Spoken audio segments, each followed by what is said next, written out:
Hello, YouTubers, family, and friends. This is Edward. Just a little update on my toe. This is how I have to bandage it. Probably it's been like 4 times a day here these last couple weeks because it's gotten a lot worse as far as the swelling of the toe and then it's gotten real darker in this area, and then it's like the battleground between the good, part of my flesh, and then the battleground, and then where this toe is. I mean, as you can see, all the scars from all the surgeries I had, and where they cut in between every single toe. And then, of course, my whole ankle. This is a cut here, and that's where they put the stainless staple there, or they might have put it here too. But this whole thing here is all scar tissue, and this is what I want to get. I'll unwrap it right now, but this is what I need to get amputated. I've been caring for this for over 2 years, believe it or not. And this happened. My toe exploded. Actually, both of my big toes exploded. Like about 2 weeks after I got over COVID-19. And that's the truth. They both the bottoms of my feet, or my both toes, exploded. So this is what I got going here. As you can see, it's not a pretty sight. And this is the 4th one today I've had to change. Every time I walk on it, both pus and blood. And that's what you got. And this hole here has pretty much been there the whole time, ever since day 1. And then this little tiny one down here occurred a little while after that, and then it healed and then they were one big hole, and then it healed in between like a bridge, and now that's what you got. And it's just, like I say, 2.5 years. The infection, pus just drains out of there nonstop. So the infection has never been killed. The infection has always been there ever since 2 years, 3 months ago. So I'm going to Ace Hospital here, hopefully next week sometime, in Cebu, and hopefully they'll find an antibiotic that can kill that infection and then amputate this toe. At least that's the plan. I'm even considering amputation of all these toes straight over from there, or even as far back as where the metatarsals meet the phalanges. That's somewhere in this center part of my foot, right there at that joint where the metatarsals meet the phalanges. It's somewhere in this area. I'm considering that, so I don't ever have to worry about it for the rest of my life. But this is part of the harvest too. The fall time is where we harvest all this stuff, and this is called a lasuni. Here's a whole one off the tree. It's like a size of a golf ball, and then you peel it down, and then there's these sections in the middle.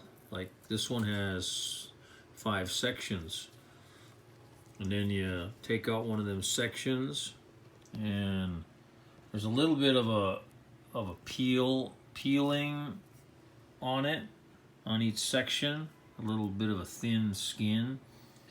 And then there is a little bit of a seed inside of these, but this white meat on the outside of the seed that's inside of this is what you eat. No, example on you.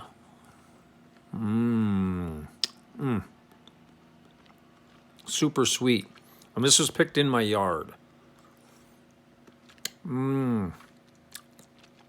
Actually, on my carnivore diet, I'm not supposed to eat stuff like this, but I still indulge myself where it's pure, natural from the tree or from the ground, picked with my hands, but just in very small amounts. So I'm kind of more of a ketovore.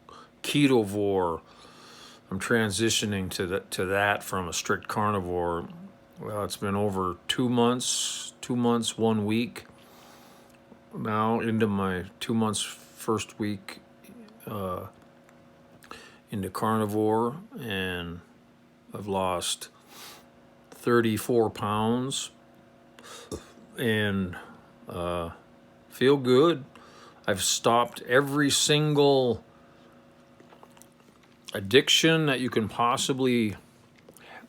a human can possibly have. All medications, over the counter or prescription. Had high blood pressure. I used to take high blood pressure medicine for 10 years. Got rid of that. My blood now used to be 160 over 110, and my blood pressure medicine knocked it down to 120 over 90. And then after 10 years, after going on this diet, I got rid of that because my blood pressure kept going down. Now I'm 90 over 60. And then I used to take the ibuprofen for pain, joint pain and stuff for 20 years. And I quit all that.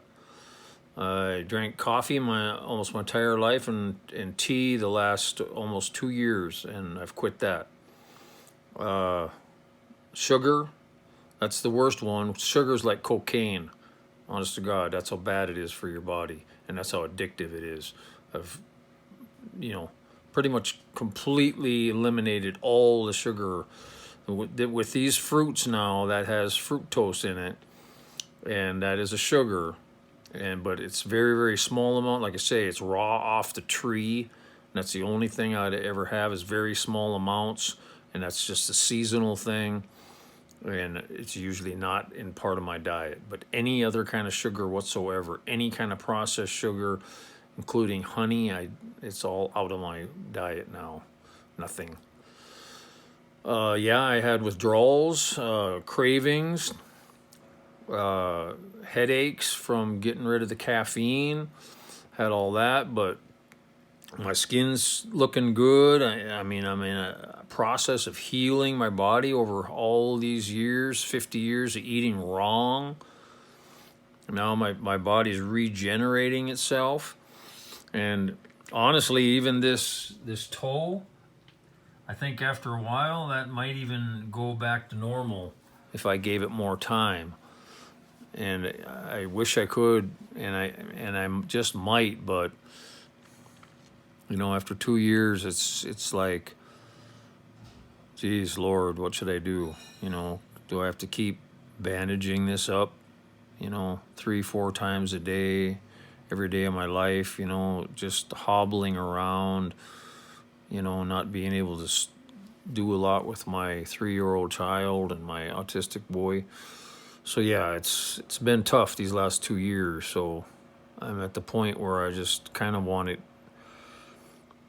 to be completely over with, and to ensure that until the time I die that it is completely over with. I have to eliminate the toe altogether. So that's probably the decision I'm going to make. So that way I can heal now, and then get back into shape so I can start walking a couple miles in the morning every morning, and then get back in shape, right?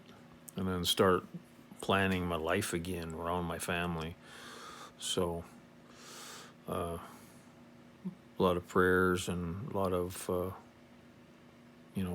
praying to God to help me on my journey to His will, whatever that is in the future. So so far so good, and I'll let you guys know if we take off to Cebu, we'll do some videos on that. So you guys take care and God bless. That's all for tonight. Bye-bye.